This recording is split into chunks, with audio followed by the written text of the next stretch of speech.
Welcome. Marilyn is adjusting her earrings for a second, but welcome to Spiritual Happy Hour. We are so excited to be here. It is time to go. Yes. Yay! We've been getting this message for so long, and we are so excited that it finally came together tonight. And we have people online all over the world with us, and all y'all here in person. How much better can it get?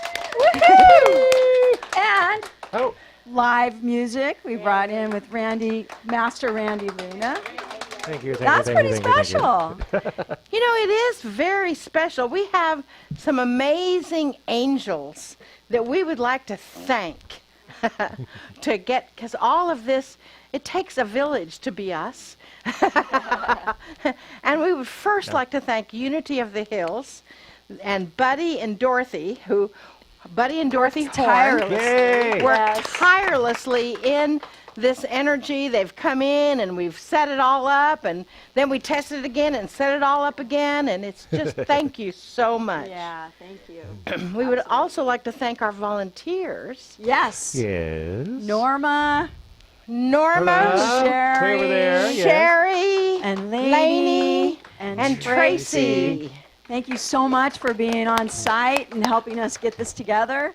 Absolutely. We're really grateful for you. And we also want to thank our team, our crew, Carl Fink back there on the cameras, set up all the lights, and Randy Luna, who was also an assistant with the sound. I helped Carl. That's what I helped Carl. And Randy's also playing original music tonight during our meditation and during, well, whenever he plays. Randy is so special. He is a part of our I mean, I know digit. songs that other people know too. It's just you only hear me with Marilyn and Joy, and that's what I'm just channeling everything. So we're pretty blessed to have him. And also we want to thank our team that's online that pulled this together, registration page and everything online last minute. I think they wrapped it up at about 10:30 last night. I think so. Something like that. It's like you want to do what, when?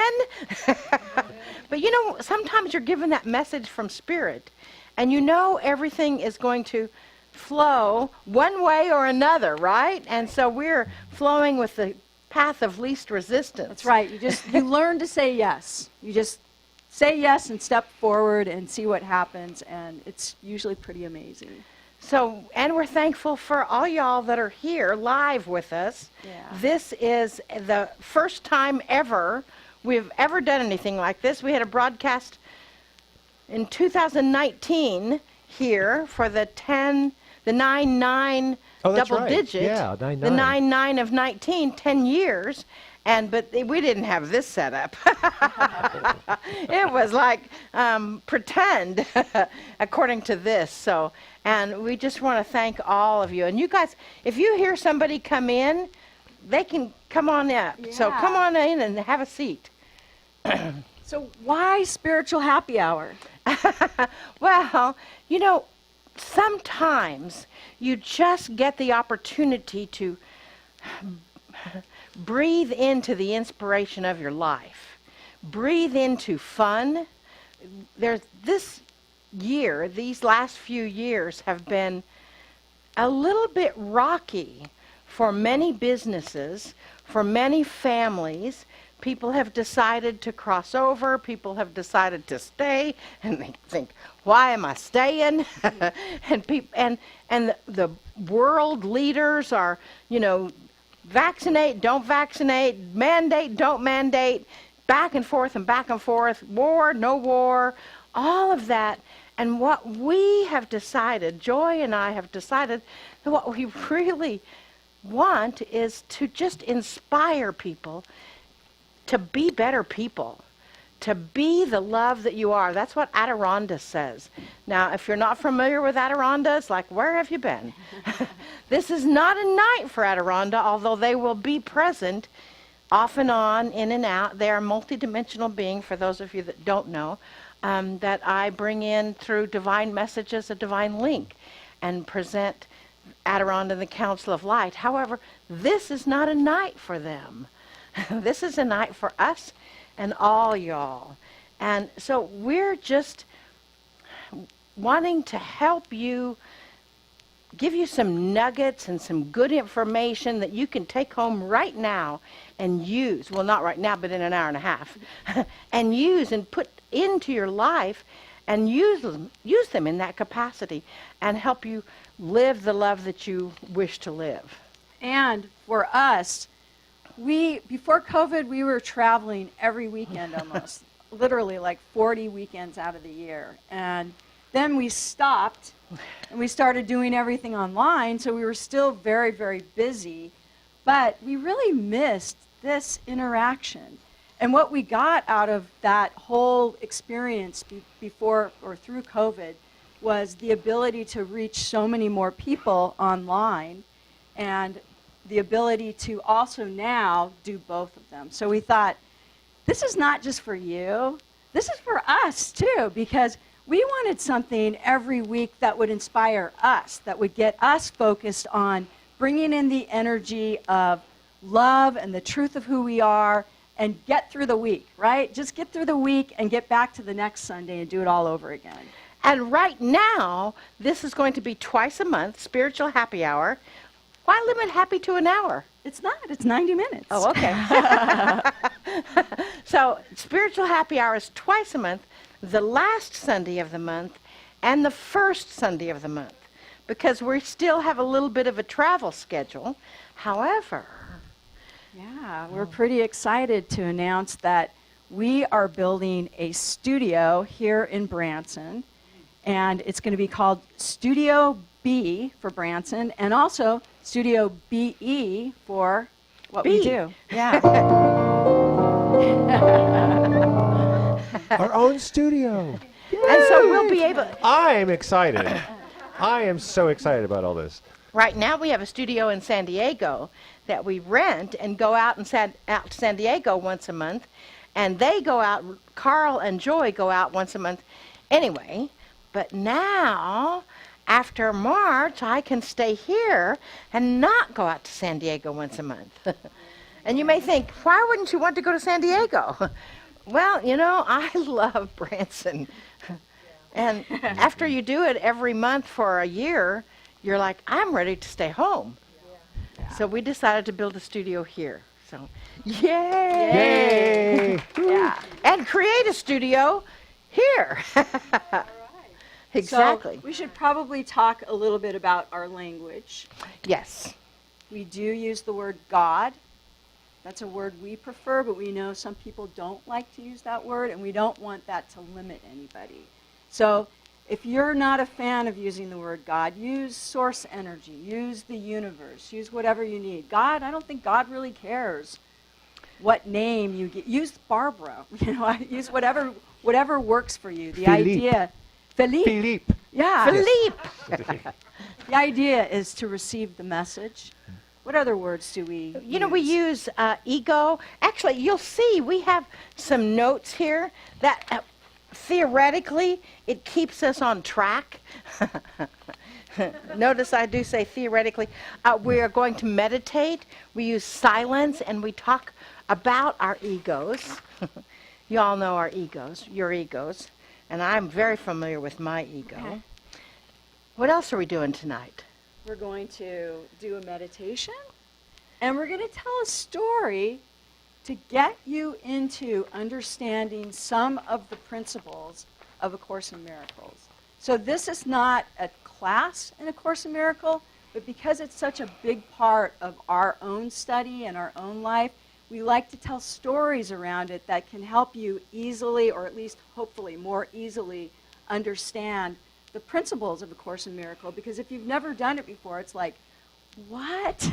It's kind of mind-blowing. In my Course in Miracles book, of which I left it at home tonight, I can't believe I did, it's got the first year that I started, which was 1999, and then it's got, okay, so I didn't do it then, because I went, huh? And then 2001, then 2005, and I was still going, huh? And finally, in 2018, I finished it and have done it every year since then. And it's, you know, it's the Course in A Course in Miracles is not the Course in Miracles. Right. It's A Course in Miracles. If you're not familiar with that work, it was given to Helen Schumann and her professor friend that I don't... Psychologist. They were not religious people.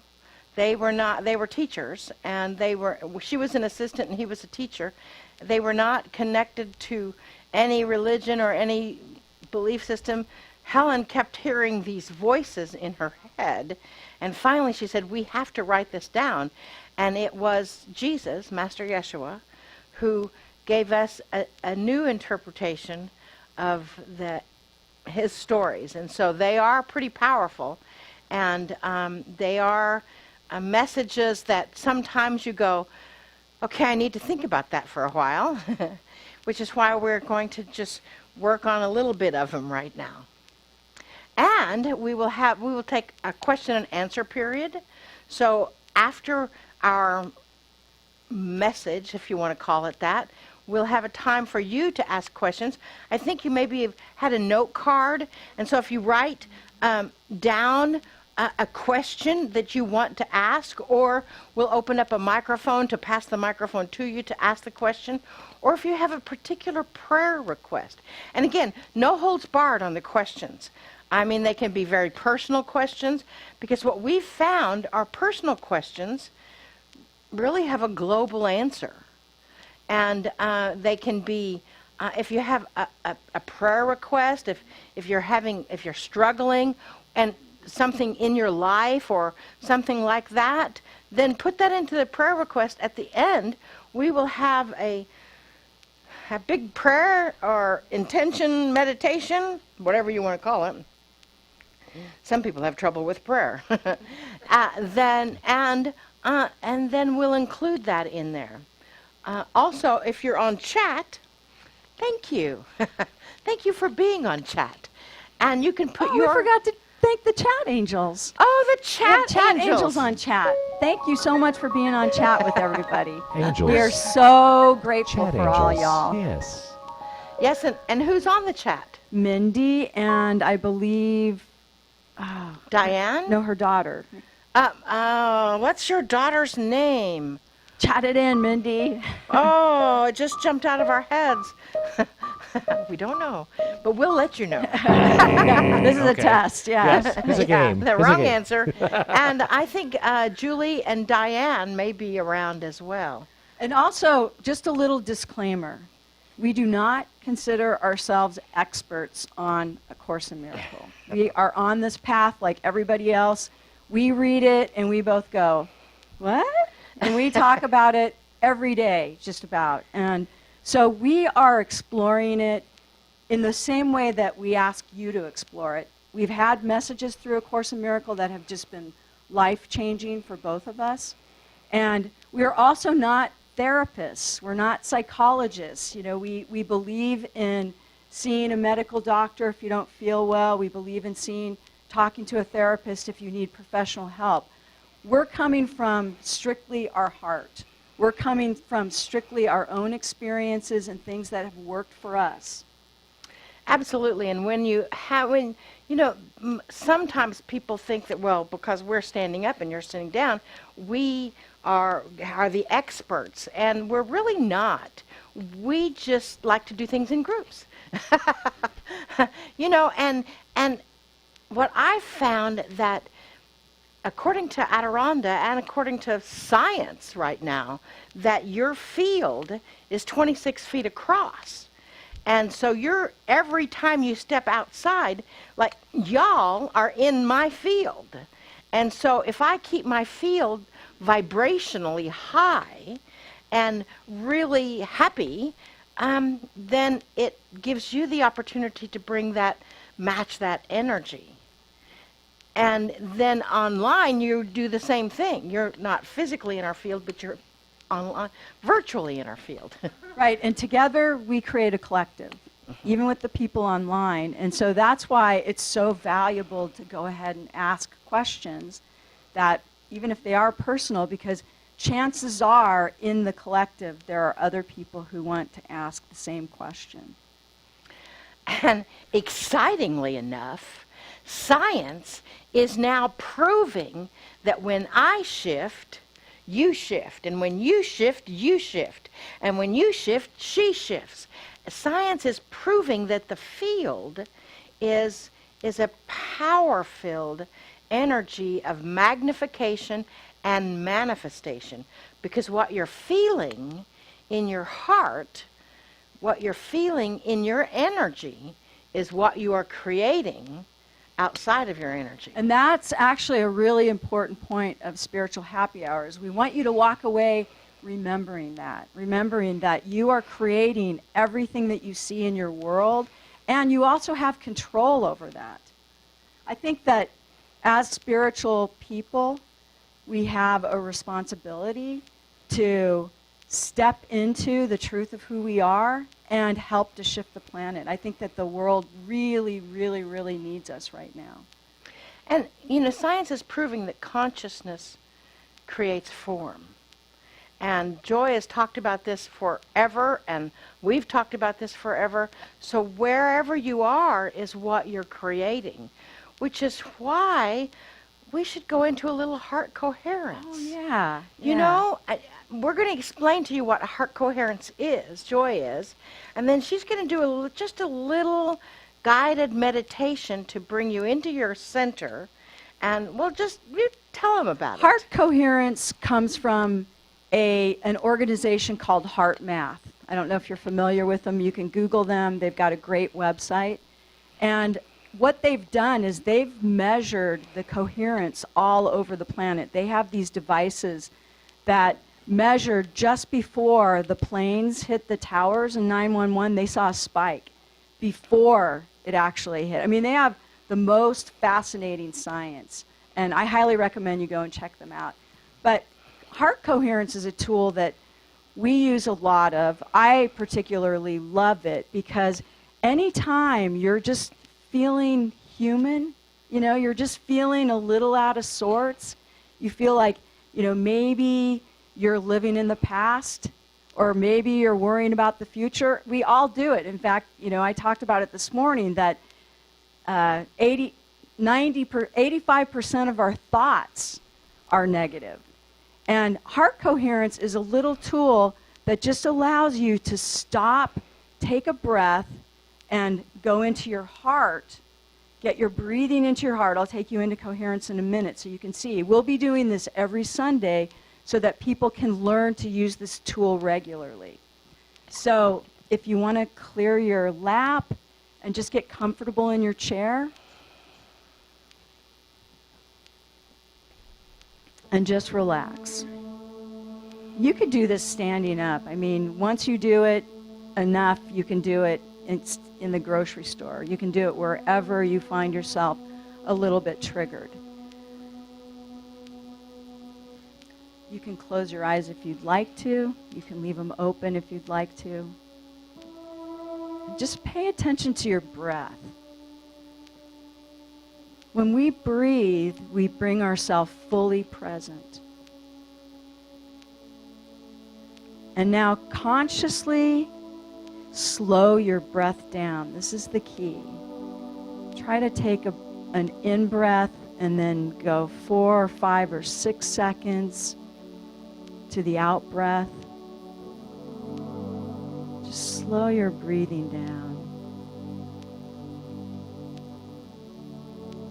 And in that process alone, you're going to feel your body start to relax.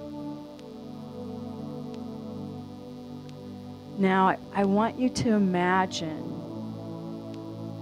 that your breath is coming from your heart, that you're breathing out through your heart and back in. And I like to even imagine a figure 8 or an infinity sign. Your breath goes out, it returns, it comes back to you. Just imagine that. If you could follow your breath.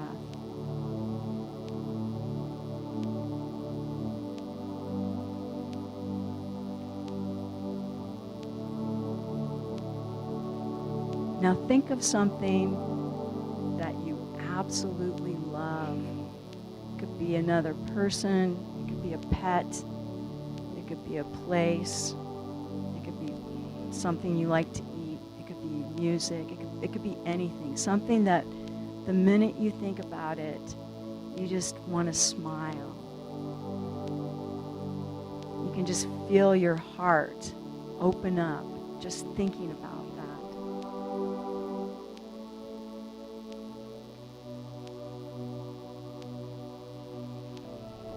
Just feel what it feels like to feel that love in your breath going out to the world and returning back to you. That feeling of love for something else.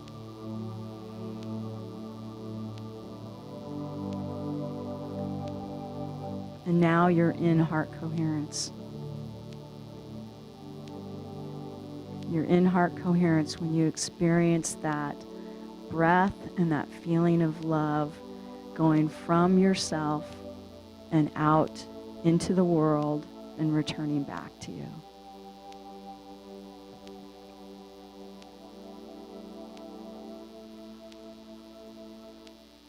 If you want, you can touch your arm or touch some place on your body that just anchors that feeling in. So at any given time, you can go back to that spot just by touching that place on your body. And then when you're ready,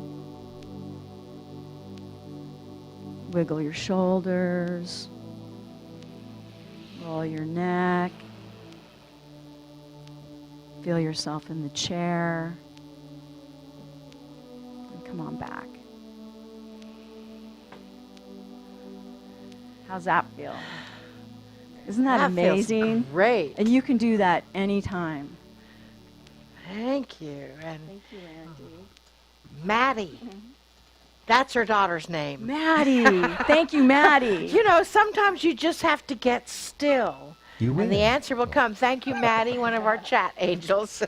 Yes. So as you understand that miracles are all around us. Miracles are ordinary things. Miracles are happening everywhere. And then in the beginning of A Course in Miracles, it says, everything you see is meaningless. This shirt is meaningless. That pew is meaningless. This piano is meaningless. That lady's light is meaningless. meaningless. The cameras are meaningless. This program is meaningless. What does that mean? How could everything be meaningless? But then you continue to go on, and it's like everything that is around you, you give it meaning.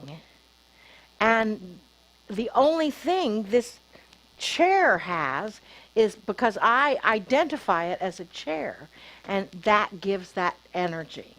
And every time you think about that sort of frequency, every time that energy comes up, what happens is you realize that there's all kinds of perceptions that color or filter your past paradigm as it's being presented right now. That's why heart coherence brings you very present. And you remember something that is so beautiful and happy. I mean, I always want to ask people what their memories are that causes them to smile, because we watch people smile, right, when you go into coherence. And sometimes they get a little emotional even. Yeah. And they feel that energy. I always see my little dog Isis running around when we played jump tag. I always see my dog Gemma in the rearview mirror after a run. It's just a big smile on her face. And that energy radiates beyond you. I mean, you all know Messages from the Water, right? You know, where Messages from the Water, Dr. Emoto's work. That's why we drink out of cobalt blue bottles. You know, that's one of the reasons we drink out of cobalt blue bottles. Another reason is Adirondack said, drink out of cobalt blue bottles, because it changes the vibrational frequency of the water. And Dr. Emoto's work, he proved, he was a crystallologist, and he proved that human emotion affects water. Well, if human emotion affects water, it affects everything else. And that's why two people can be having the exact same situation and a completely different experience, right? Yeah, like the time that we were driving. Remember that time? I remember very well. I don't remember what year it was. 2015, 2014. I don't remember what year it was. Yeah. We were driving through. We'd done, I don't know, 4 events in a row in California, and we were going. I mean, that was a time when Joy and I did everything. We set it all up. We sold everything. We registered everybody. We did all the technology. We did everything. So we are so thankful. Yes. We don't have to. And we were driving in Northern California, and we were going to go to Las Vegas, Nevada. Right. And because that's where her mom lived. And we were on our way there, and we actually had a group there. Right. Yeah. Uh-huh. And we were headed that way, and this was like, I don't know, 8 o'clock at night, 8 or 9 o'clock at night. I think it started about 8 o'clock at night. Yeah. Yeah, it was dark in Northern California, and we were driving through, and I thought, I've got to stop. I'm so tired. So I pull into this little motel, and it's like it had nice bushes and things. And Joy said, I'm not staying here. And I'm like, what? Motel. No, I'm not staying in this motel. No. So Bates. we pulled out and went into another. I'm not staying there. And by 11 o'clock, we were still looking for a motel. We were out in the middle of nowhere. I mean, we were on the eastern side of the Sierras. I don't know if you know California, but like just on the Nevada state line, there's nothing out there. And finally, Joy said something about, I just don't like the looks of this motel. And I'm like, looks clean? Anyway, we finally said, we have to stay somewhere. And there was one, it's white. It's light, right? It's got lots of lights. It's got Look, lots of parking lights. lot. Yes. And that was probably There's other cars there. It was probably the worst one we saw. Yeah. But by this time, we just pulled in, and, what did a little bit have that Bates Motel feel. I stayed in the car. She's driving. Go in. You go in register. and register. And I went in, and I'm standing there in the front desk, and I look around the corner, and there's a guy with a beer and a dog and the TV going, and I'm like, Ring, ring. I'd like a room. Do you have a room with 2 beds? Yes, little lady, we've got a room. So I'm like, oh, good. And I thought, cute little dog. So I was talking to his dog. This person was terrified in the car. Anyway, we get into the hotel room, and we get set up, and like there were cracks between the floor and the wall, But, it was not that big a deal. In the meantime, I'd moved the chair up underneath the door, put the little bar in the windows. And I'm like, what's the deal? I don't understand. So the next morning, when we got up, Alive, we were not, ding, ding, ding. We didn't have that experience. I don't think either one of us took a shower, though. No. For those under 30, we're talking about Psycho, Alfred Hitchcock. And if you've never seen it, don't watch it. Otherwise, you'll never stay at a small motel. Don't watch it. Anyway, we felt like we were kind of in another dimensional realm, because our GPS on the car said we were in Northern California. The sign on the road said we were in Nevada. So it's like, how can that be? And after 3 or 4 hours of driving, not seeing any other cars on the road. In Nevada, and having herds of wild Mustangs cross the road in front of us. I mean, it was beautiful, and it was terrifying. Well, she was terrified. I was terrified. I was not. I was thinking, wow, look at all these hills. There's no trees. There's nothing out here. How can you ever have this? And it's not Kansas. And I'm driving. She's driving, and she is white-knuckled. white-knuckled.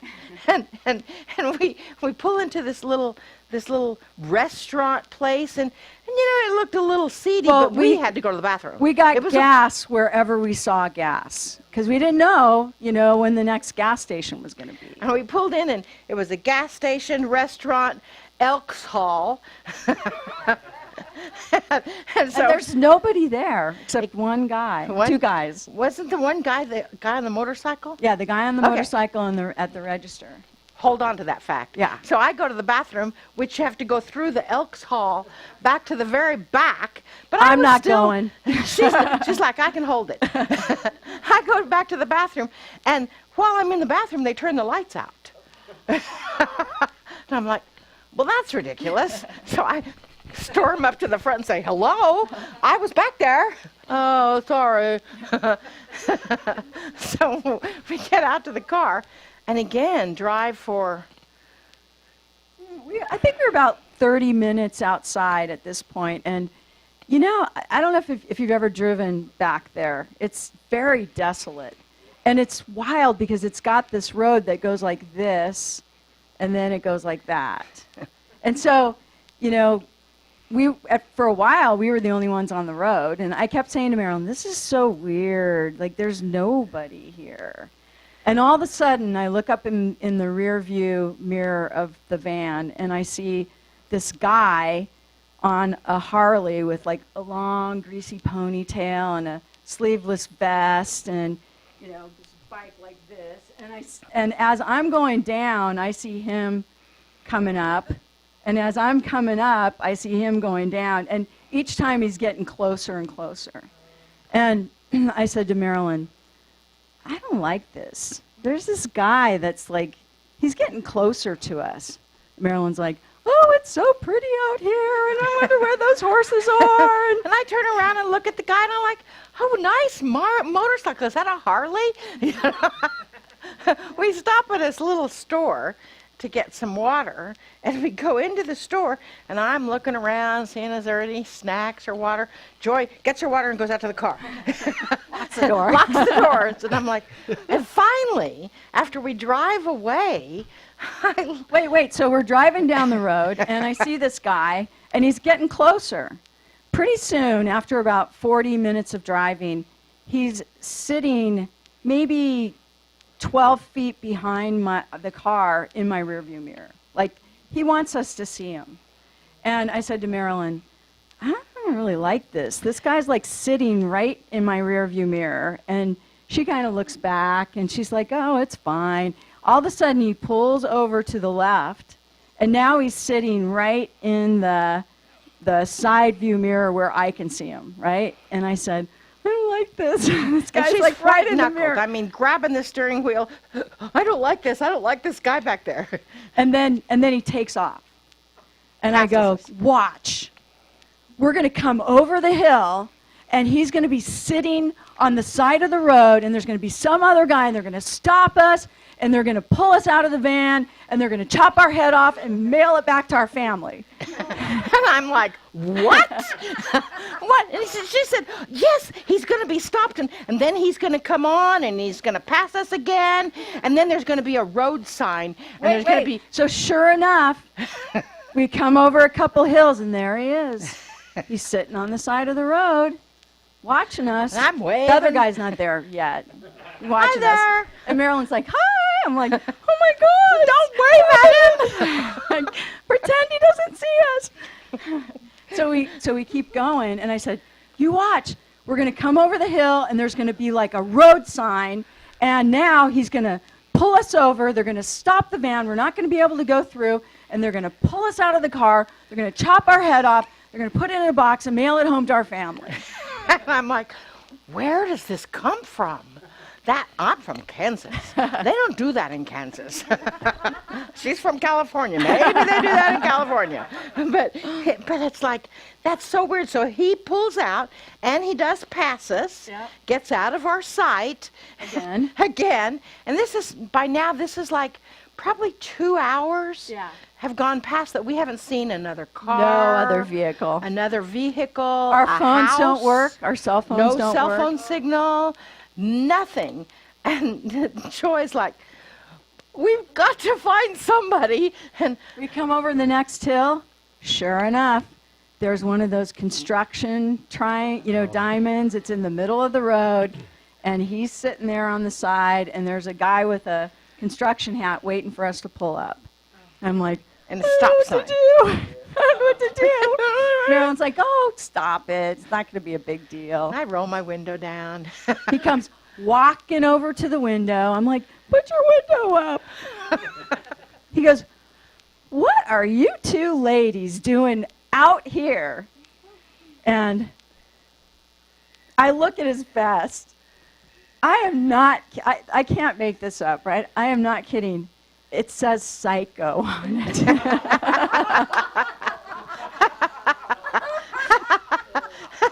I'm like, put up the window. And I'm leaning out talking to him, and his wife works back at the filling station that we stopped at, and that's why his house is another hour, and he tells us all about his wife, and he's got 2 little kids at home. And Nicest guy. Nice guy. And so I never knew what they were doing on the road. They were a figment of our imagination. I think so. And when we drove the rest of the way through Nevada, that was really weird, I have to say, because if you've ever driven through western Nevada, there's these little huts everywhere that are like something on an army base where you can go down into them, but they're just like square on top. Facing the sky. Facing the sky. It All was, behind razor wire. and that was when I started getting nervous. And then when we saw the little town that says, don't stop. It's all burned out trailers. And then we saw the town. Do not pick anyone up. Do not pick anyone up. Did they say something about a gun? No, that was my imagination. Yeah. That's when I started getting nervous. And because, We still haven't seen any cars. We're the only ones out there. So where we were is, what is that? What is that? No. What is that? What is that festival called that they have? Burning Man. Burning Man. That's where we were at. We were where Burning Man is. Only there was no Burning Man, so there was nobody out there. And the wild thing is because when you get the image of somebody chopping your head off and mailing it home to your family in a box, you think that program has to come from somewhere. and for me, it was like I'd never ever. I get the Bates Hotel. I saw Psycho once. That was enough. I got the Bates Hotel. I understand that part, but what a wild thing. And so we started talking about that image and that, when was the last time you remember that? And when have you ever been that afraid? And asking Joy, and she's like, no one ever told me that. I just know that's what happens, right? and then we went to her mom's house. We made it. We got there finally. Into Las Vegas. Yeah, exactly. Yeah. Suspense music. Okay. Into Las Vegas, with all the lights and the Luxor and everything. And so, there's obviously nothing going on there besides a lot of gambling and the Godfather or whatever I don't know. Horses, heads, and boxes. Yeah. And so I started asking her mom, it's like, did you ever get, lost when kids were young? She had four brothers and sisters? 2 sisters and 1 brother. So there was 4 of you. Yeah. And they're all closer together in age, except for your little brother. Right. And he's how much He's younger? 9 years younger. 9 years younger. So most of them were pretty close, but they were all young, right? And was your brother with you when? No, just us He was little girls. So 3 little girls, and the mom and the dad, right? And the mom tells us, oh no, we've never had any problems out on the line. We've never at all, except I won't let my kids go into gas stations and go to the bathroom. And it's like, and it's true. I knew Joy for 5 years before she would ever go into a gas station and go to the bathroom. And I'm like, why is that? McDonald's. Safer. Yeah. And her mom says, well, but we would never go into the gas station and go to the bathroom. It's like, how weird is that? Why? Well, you know what happens in gas stations, right? And it's like, no, not. You get gasoline, you get a soda, you maybe get a bottle of water or something. Oh no. You never know who's been sitting on that toilet. So there was a little bit of fear there that was wrapped around that. But I still thought that's still not enough to have this chop your head off and mail your head home. And then I said, well, was there ever any time that you actually had an experience when your kids were little that really scared you? Oh, no. Well, there was that one time. There was the one time when they had car trouble. It was in the middle of the night, and you were driving somewhere, and you can correct me if I'm wrong. You were driving somewhere. Anyway, your dad got out of the car and was going to walk to, a farmhouse or someplace close by to get help to bring his family back, but it was cold, wasn't it? It was snowing. Uh-huh. Snowing. And so you 3 kids and your mom were staying in the car. Right. And I kid you not, the mom, who's a very wonderful person, she's a sweetheart. She's been on some of our events. She's from Kansas, too. But she said, I kept those kids safe because I knew if anybody stopped us, they might chop off our heads, put our heads in a box, and mail them home to our family. And I'm like, oh my goodness, that's where it came from. So we did a whole healing work and a whole releasement, and we cleared all that energy. But the reason we want to tell you this story in such detail. I still don't like little motels. But now I know the difference between a little motel and a Marriott, and because I'd always say the little motels. But the key is that you can have the exact same situation. We were both in the car together. I was looking around and having fun, and she was horrified at what the possibilities are because of the stories. I mean, she wasn't never even conscious of that statement that her mother made, but when she used the exact same words, I thought, holy moly. It was literally in the cells of my body. I didn't really verbalize it until we were driving down the road. Like, I don't think I even was aware that I was afraid. I was just being safe. That was more than safe there. There was fear. So the key is that perception, those past paradigms, we bring our meaning to that. We bring our backstory to the things that are happening in our life right now. You meet somebody that's got a big motorcycle and has cut off sleeves and is following these little ladies, you automatically decide or judge that person is not safe. Well, and I think, my brother rides a big motorcycle, and he's an insurance adjuster. He's the safest person I know. And so we make those perceptions. But the experience, right? You have a completely different experience than what I had. And when your mind is on autopilot like that, you just start reliving your experience. And that's why we kind of want you to go away from this saying, this experience, this situation, this thing doesn't really mean anything except for the meaning that you give it. And sometimes the meaning that you give it is even much, much simpler than that whole fun story about driving through. Well, what's so amazing about that story is that I was actually creating it. As I was telling her what was going to happen, that's how, like, when your emotion is that fired up, you're actually creating it. And that's what we want you to, like, really be aware of we couldn't make that up. Well, even to, like, the psycho, on his vest. So I am a psycho. Yeah, and most people that are psychos, they don't announce it on their vest. I mean, not normally, right? Right.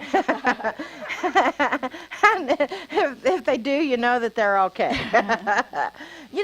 Other kind of things that happen in your life that may not be quite that dramatic are even the difference between us picking out chairs to be here today.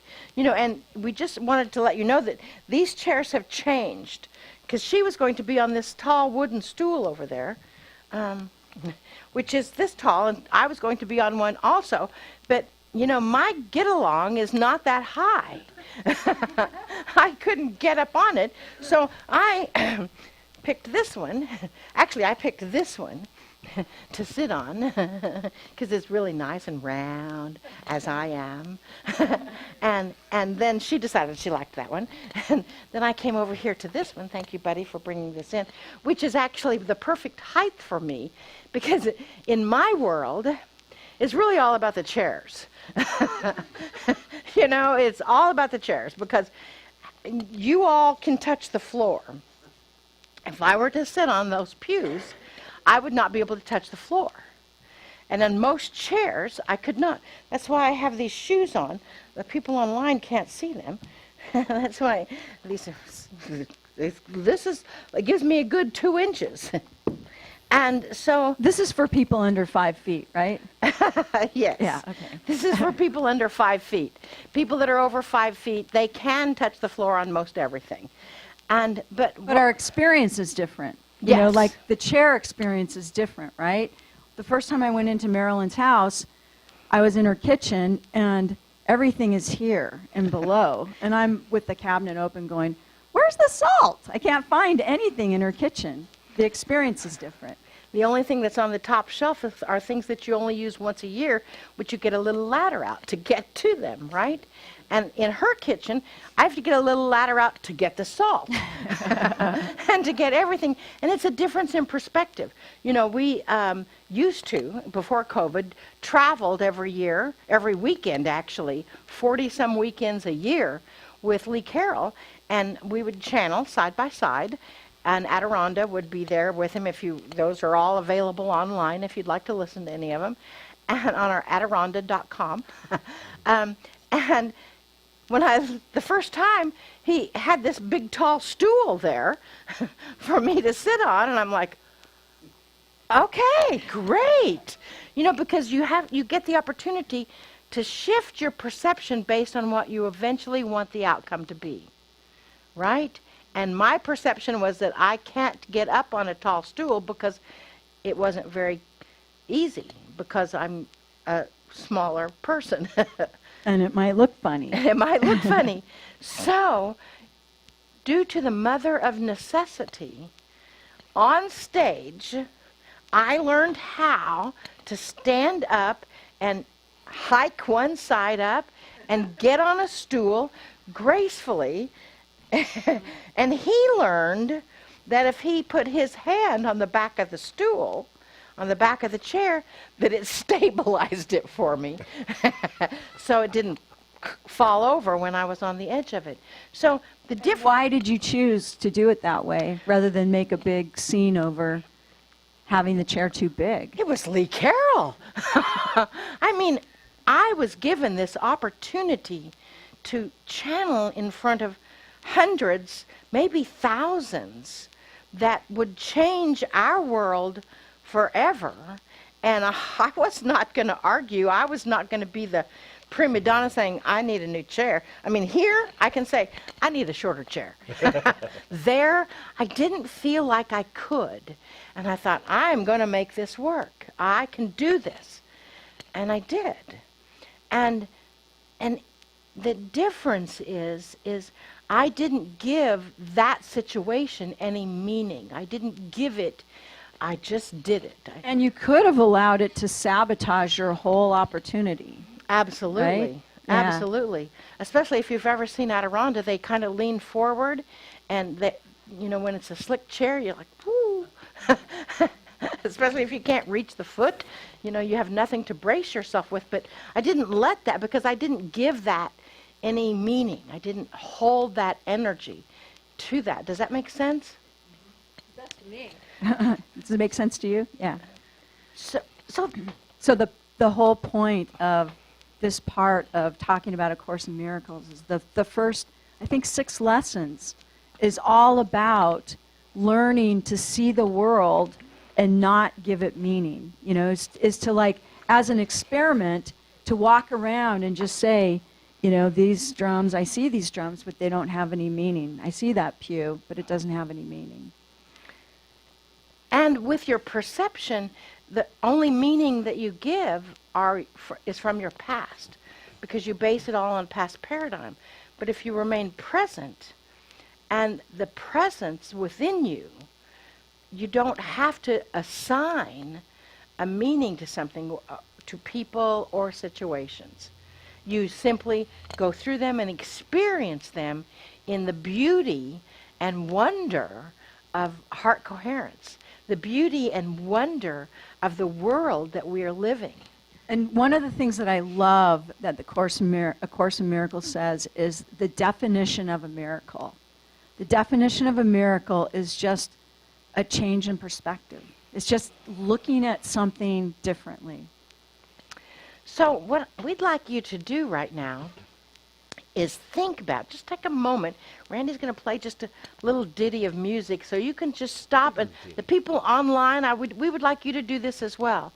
To just stop and think of a time in your life when you may have misinterpreted or shifted your awareness because you did misinterpret a situation, and then your awareness shifted, and what that story was that you wrapped around something, that then the perspective was actually different than what you expected. Do I need a translator on that? No, I think you said it. It's like you told yourself one story. Like I told myself this story about this guy being a psycho and he was going to chop off her head, right? So I was living that story, but there was a whole other story. And that story had nothing to do with the emotion that I was going through. And so we're just asking you to think about a time that maybe you were making up a story. And then later on, you found out that, you know, you kind of laugh at yourself, right? That you found out that that wasn't the story at all. That wasn't what was happening at all. So if you want to close your eyes, you can just take just a few minutes to bring up that thought and that story.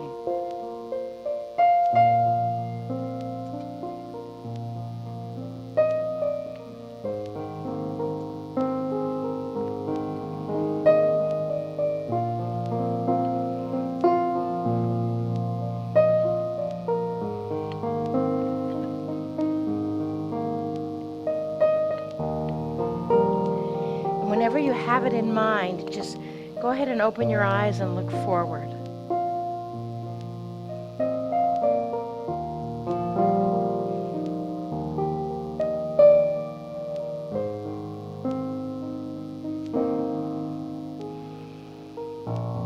That story may be a part of your past.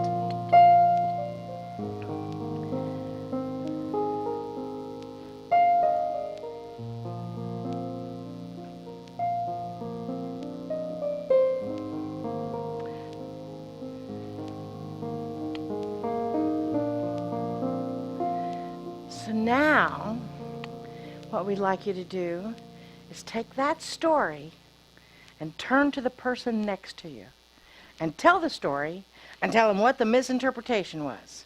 And if you don't have somebody next to you, come on over here, Norma. That's right, you get to talk to a stranger maybe. Talk to the person next to you, tell that story. Randy's going to play some talking music. And if in chat, tell your story, write it into the chat window. Why are we doing this? Why are we doing this? I don't know, because we thought it would be fun. No, because it gets it out of the cells of your... Telling the story gets it out of the cells of your body. It gets it gone. So this is Lisa, this is Debbie.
both of you get the opportunity to share.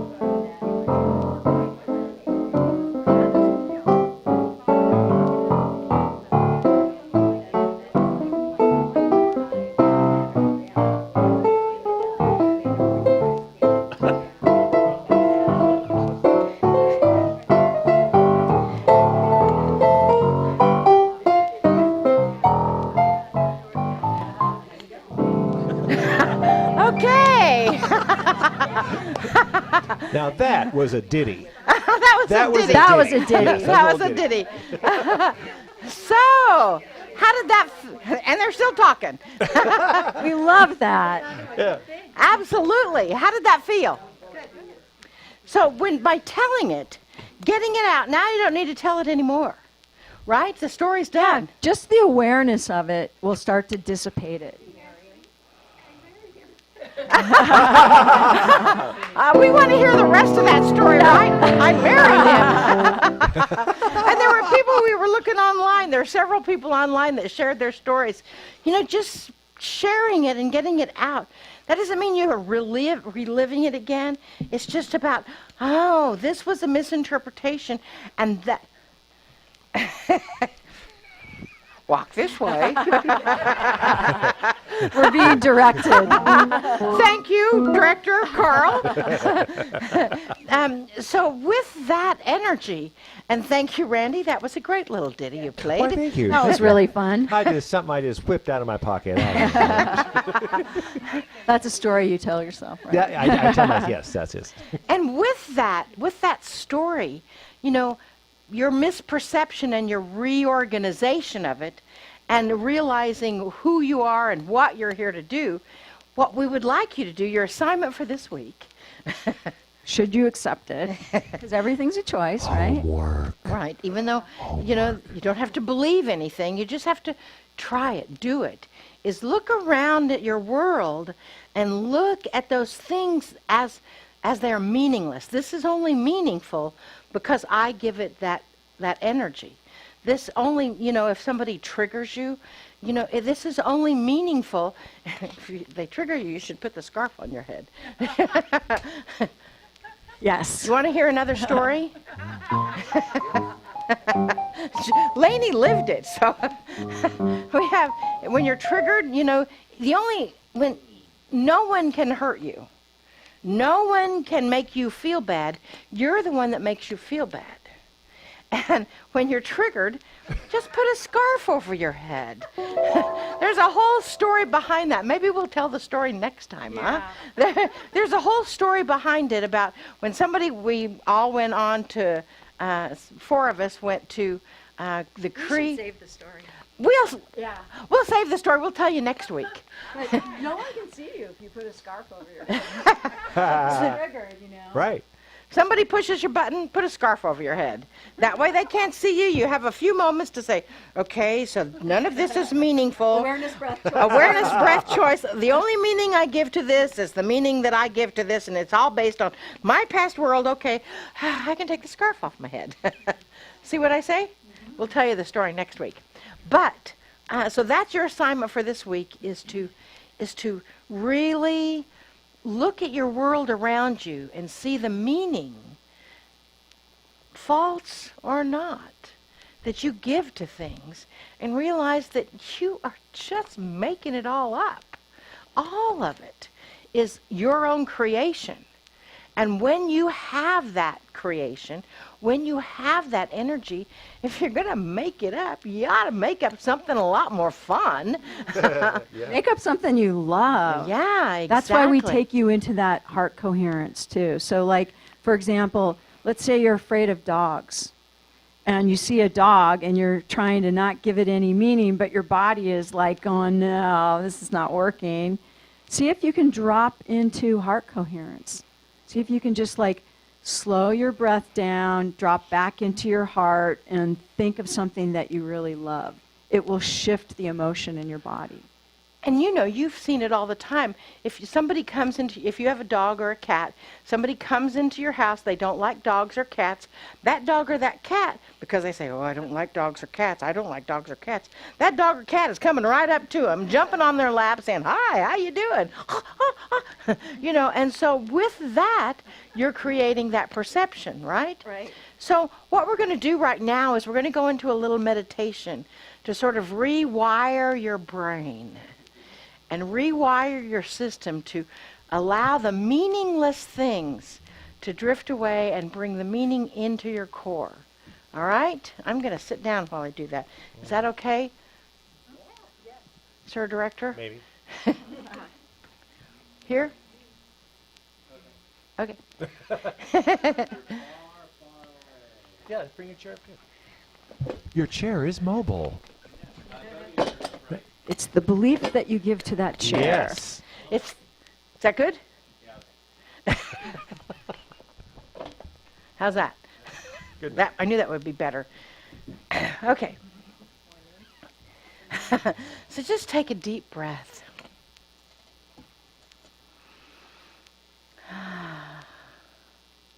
And just think of the laughter that we've shared and the images that we've created that are all based upon perception,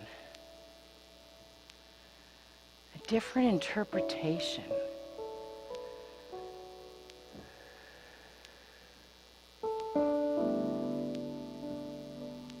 And as we do, we just see that energy, that misinterpretation,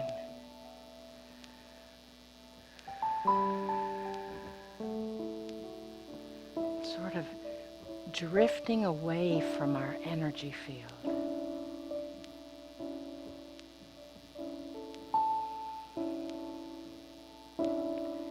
Just breathe deeply into your core, into the center of your body.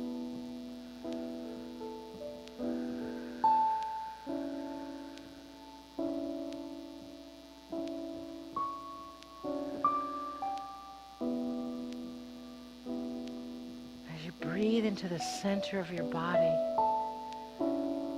just, if it feels right to you, just touch your heart. That is who you are.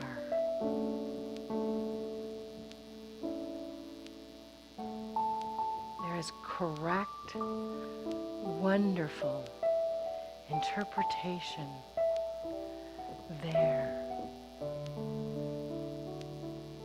God, Source, is filling you up and is not allowing anything else to come into play.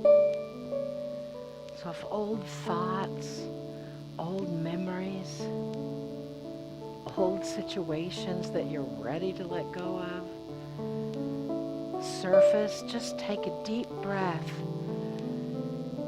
and blow those out really slowly, just like you're blowing out a big candle or blowing out a fire.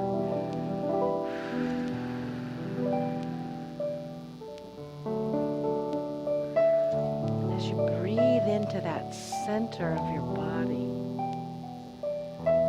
that is your essence.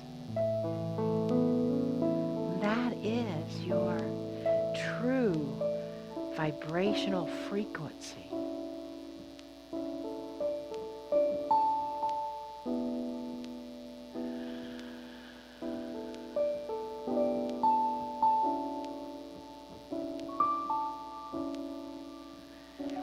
Feel the lightness of you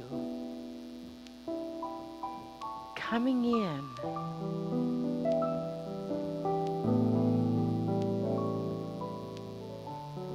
And filling up all those old memories,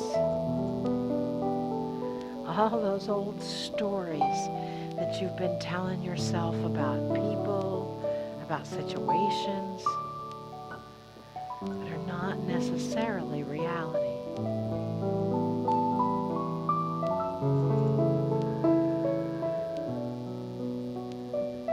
Just let it flow through you. Breathe in deep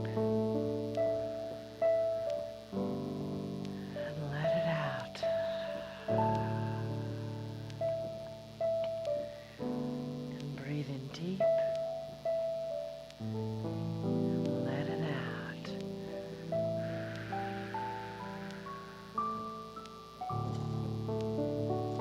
There is only one you in this entire universe.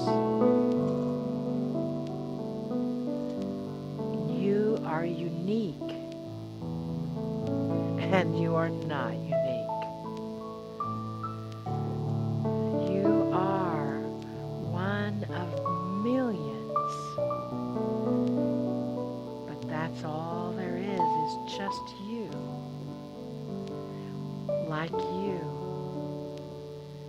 And you are a part of God. And God doesn't make any mistakes.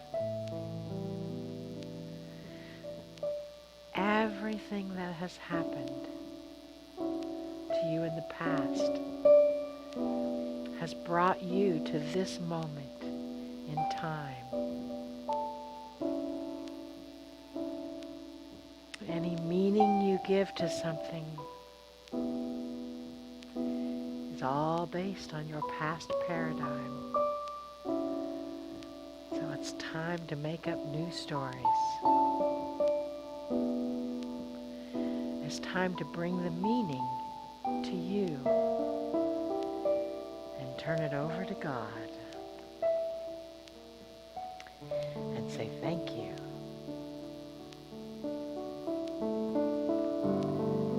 Thank you. Thank you.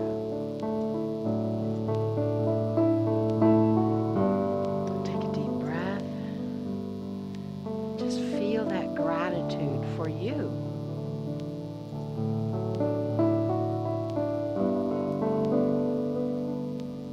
Take another deep breath and just sigh it out.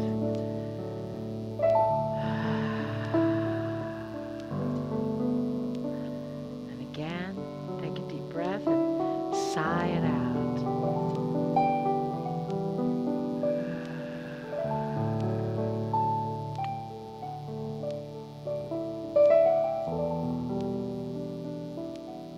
And when you're ready, open your eyes and smile at the world that you've created in this moment. And say thank you. Thank you.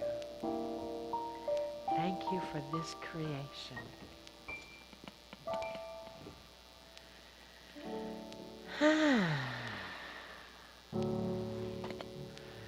How's that, huh? Nice? Nice? My heart chakra just popped when that started. It's like, oh. You know what I mean? It's love that that. feeling. If it just opens your, everything, it just calms. It's just so calming, and that's where we need to be. Exactly. This is not where we need to be. This is where we need to be. Yeah. And that's why we're doing this. That's why we call it spiritual happy hour. No alcohol required. Nope. And right now we're going to take a few questions from you all or from our virtual audience, right? Shall I move this back? Uh-oh. Joy moved everything around. I saw that. Here's questions. And we're doing it this way because we don't have the microphone and all that lined up. Questions? Oh, good. Excellent. Is it necessary to meditate every day? I think that depends on who you ask. Yes. What do you say? I say yes, absolutely. You know, but meditation is not necessarily what you always think it to be. Meditation could be Walking in nature. doing the dishes. You know, any kind of rote activity where you can really breathe into the stillness and breathe into your center, right? Yeah, just being consciously aware while you're eating a meal. Just being fully present with the food. That can be a form of meditation. Exactly. When you know, so we get so caught up in how you sit and back straight and feet touch the floor. Well, you already know my feet seldom touch the floor. So every time they tell me that, I'm like, that doesn't work for me.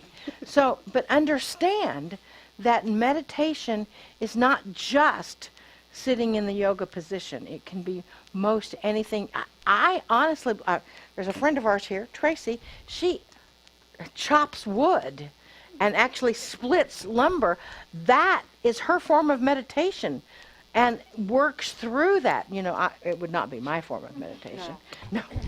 But, so, and sometimes I think it's better to set, even for 5 minutes, in just to sit in the stillness and maybe look out the window or sit in the stillness. So, yes, I think you should meditate. I think it's good to meditate every day. And if you're not doing it, just try it for 30 days. You know, just see how things shift around for you if you just dedicate 5 minutes to meditating. I mean, I do it first thing when I wake up. I get my coffee, and then I sit down and meditate. How did Marilyn, are we ready for the next question? Yes. How did Marilyn learn to hear Adironda's voice or start channeling? I have a whole course on that. It's called the Channelers Academy. Yeah. Thank you for asking that question. It's called How to Channel Even If You Think You Can't. And it's coming online in the next couple of months. You know, I started with guided writing, and I did automatic writing, and that trained me to hear that somebody gave me a written meditation on doing automatic or guided writing, and I read the meditation. I lit the white candle. I would take a shower before I did. So I set a little ritual, and that trained me in hearing the messages and hearing, and it would be kind of like taking dictation. And that's where I started. Now, 3 years after that, Adironda came on the scene. And they tried and tried and tried to get my attention. And I was a little stubborn because I didn't believe in channeling. Marilyn stubborn? I would never guess. Me either. In 1,000 minutes, I would Our never Marilyn? guess. No. Never. And so, but after that, when they finally got my attention, and that's a whole other story. Come to the workshop. Does that answer your question? Whoever asked that question, does that help? No. I sold advertising for a country western radio station. I threw Shirley MacLaine's book on channeling away because I was sacrilegious, you know. And then it kept showing up in my car, which is really weird. Yeah, and no, I didn't. I was not woo-woo as a child. I mean, I was lucky because I was raised in my mother and my grandfather believed in reincarnation. I mean, when I was in the 6th grade, my grandfather set me down and showed me all the quotes in the Bible that supported reincarnation. And, of course, I don't remember them at all now. In his house are many mansions. That's the only one I remember. But What made you want to do the automatic writing? What made me want to do the automatic? I raised my hand and I said, I will go anywhere, I will do anything, I will say anything, as long as you can prove to me that you are God or source energy moving through me. I choose to be all that I am. And somebody along the line said, you know, you have the capability to bring in messengers from other dimensional realms. And I thought, I don't believe that one iota. However, they said, try this guided meditation, and they gave it to me in writing because that's where they had it. And I read it, and it led me into guided writing. And I experienced a walk-in, which is a whole other story, and transformation, soul transformation in 1993, woke up in 1996, realizing that I had all kinds of other skills that I didn't know that I had. And so I really wanted to develop them. And we'll have to do a whole... Does that help? Yes, because I've looked to see what your past was and stuff, and I keep finding... Well, that's got a little bit in it. We have a book, Double Digitology, that's got a little bit in it. That's fine. Yeah. But we'll answer that question. Let's see. What's the purpose of reading A Course in Miracles? Oh, that's a good question. Because you get to be a better person because you read it. It's one of those things that I had to when I first read it, because I'm not a reader at all. And I sleep with my books. And I slept with it, and I still didn't get it. But, but Maybe you should have read it. I finally decided that if I just read the words, that it would sink into me somehow. And it did. Course in Miracles it's not the truth, it's a truth. It's a universal truth. It's just like studying Buddhism or, some of the other universal religions without the doctrine. It's not an organized religion. It's just universal truth, universal law. I think that there's a benefit to studying any of them, and I think that if A Course in Miracles doesn't work for you, that's fine. There's plenty of other things out there that you can study. It just happens to be something that spoke to us. This is a good question. Will the division of this coronavirus unite us all? That is a good question. You want me to take this? Yep. So I feel like it will. I feel like it will. I feel like what's happening right now, and this is just my opinion, is that everything that is out of integrity is just being raised to the surface. And we get to look at it, and we get to make our own decisions about it. And I think in the division, what's happening right now is we get to learn to talk to each other. We have shut down. We're so afraid that somebody's not going to agree with us. And also we get angry when someone doesn't agree with us. And we need to get back to conversation. I mean, this country was built on this. We went through slavery. We went through the, women's movement. We went through abortion issues. If you think back to those times, can you imagine what the conversation was like between somebody who owned slaves and didn't want to get rid of them versus somebody who thought it was incredibly wrong? I mean, people died over things like that. And I think what's going on right now, it's interesting because I was just in Washington, D.C., and I was walking around on the mall, and I was in front of Lincoln's Memorial and in front of the Kennedy Memorial, and I was reminded that we've been through this before. The difference is, in my opinion, we're not willing to die for it right now. I'm not saying that we should be, but that's the difference, is that back then, people were so passionate about it that they took up sides. And I think that, we worked as a country, we worked through those issues, and here we are again. And it's really given us the opportunity, especially as spiritual people, to learn to listen, to instead of try to win somebody's opinion, ask them, why do you feel that way? And listen to what they say. I think that you'll find that there's a lot more in common than you think. It's just that people are holding on to certain ideals, and they want to be heard. And I think it's a great opportunity for us all to come back together. I would agree with that. And all of the, mask, not mask, vaccine, not vaccine, all of that, I think the key is you really have to make that decision for yourself. And do what you feel best about. I think if my immune system was compromised, I would be masked up. I would be that connected person. You have to make that decision for yourself and not necessarily try to convince somebody else of your way of thinking, because you don't know their story. You don't know their energy. You don't know what's going on there. This is a great question. Go ahead. And Does that answer your question, whoever asked it? Well, and we live in a country where we get to voice things. I mean, I don't know how many of you have traveled around the world, but we can protest, and we can write articles, and we can say things, except on Facebook and Twitter.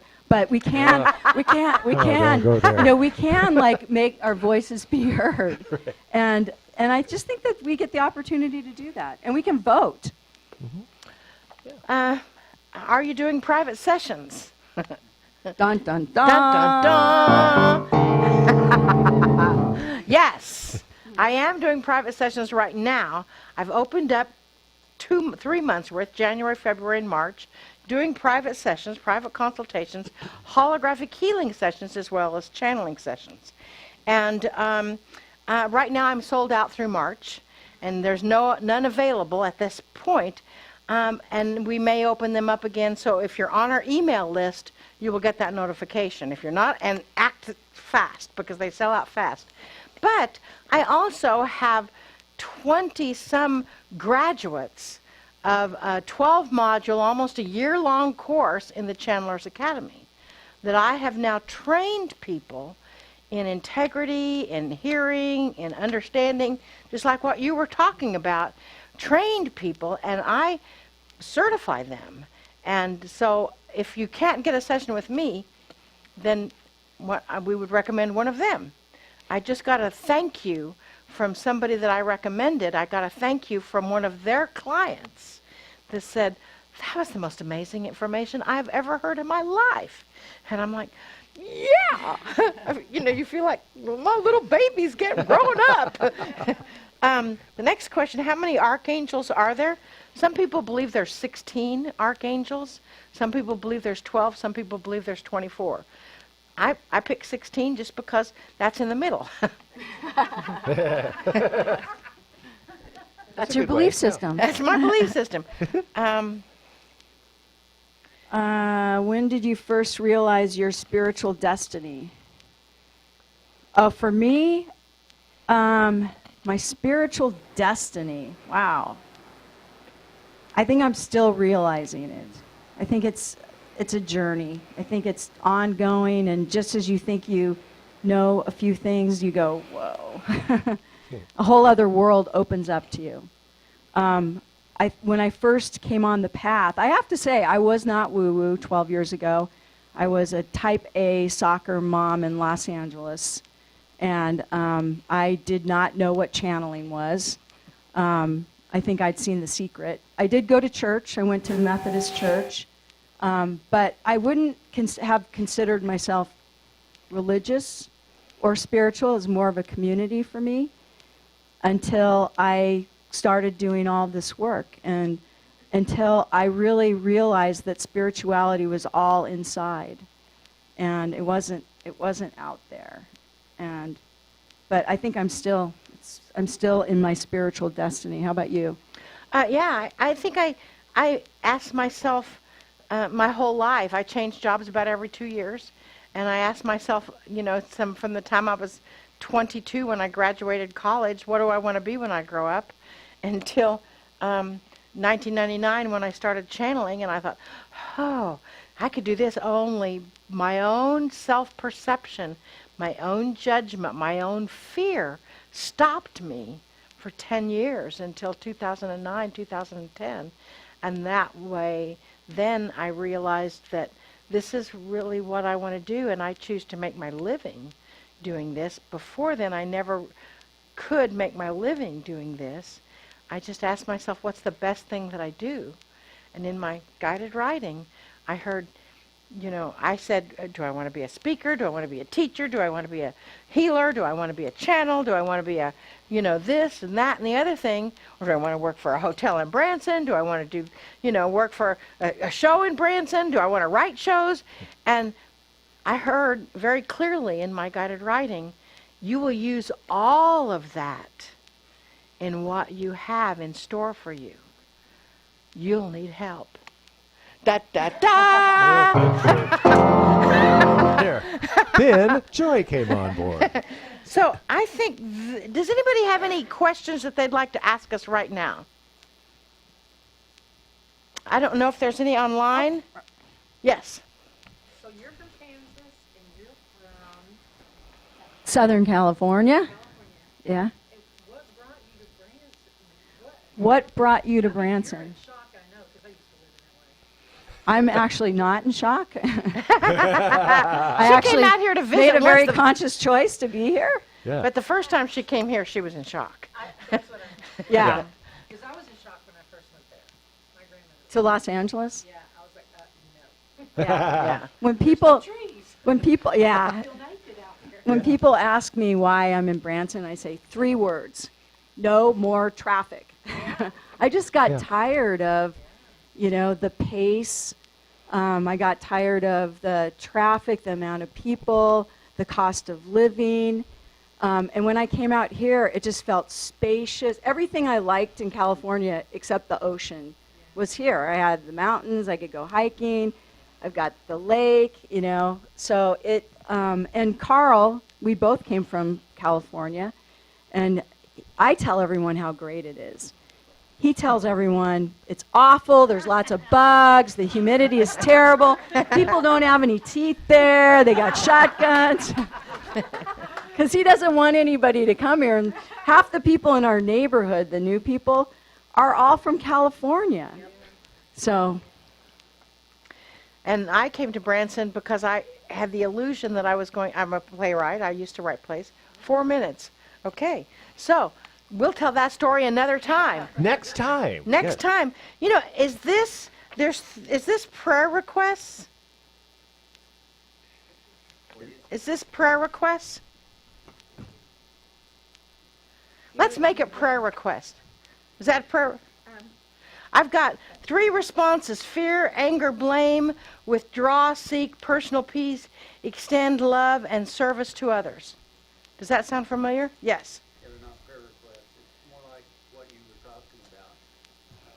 When COVID first come on the scene, I think there was a lot of confusion. There was fear, anger, blame. So those are the 3 responses. And then a lot of us decided, well, we're just going to sort of withdraw and stay to ourselves and try to take care of ourselves and isolate. But after a period of time, it's like, what the heck? I want to live. And so we're where we are now. We're opening up to serving others, to loving more, and we understand more the value of that. And so by doing that, I sense if the COVID's going to bring us together, that's the response. Out of those 3, that's the one that's going to get us there. I agree. I agree. So that's the statement. So let's take that into stillness and prayer, huh?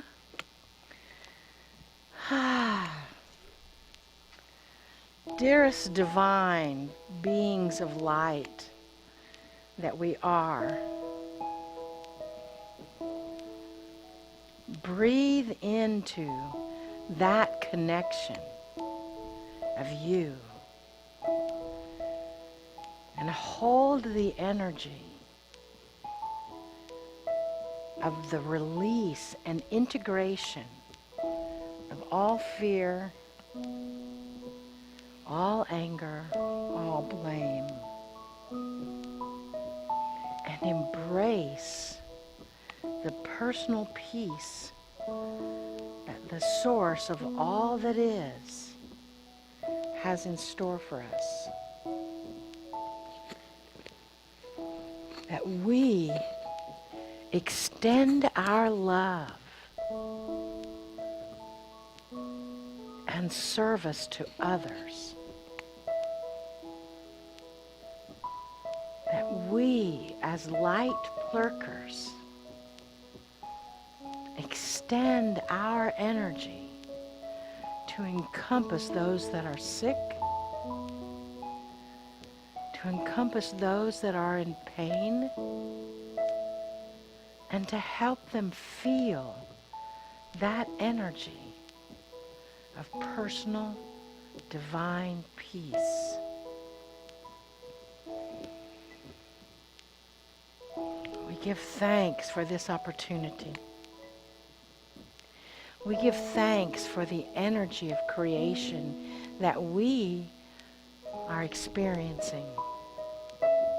We give thanks for all things divine and all things that may not seem divine at the time, because we know we give them meaning, and they're all meaningless. And we give thanks for them. And so it is. And so it is. Well, we want to thank y'all, all y'all, for All coming out. y'all. We'll figure this out a little bit. Thank you. Thank you so much for joining us tonight for our first ever Spiritual Happy Hour. Thank all y'all online, and we'll get to your questions next time. We'll start with you next time, and we may allow more time for questions. And our goal is to be here the first and last Sunday of each month. And eventually our goal is to be here every Sunday once we figure that out. So if you'd like to volunteer and help, you're more than welcome to. And are we taking our direction? Okay. And go out into the world this week and have an amazing week and spread your light. Absolutely. Namaste, y'all. Namaste.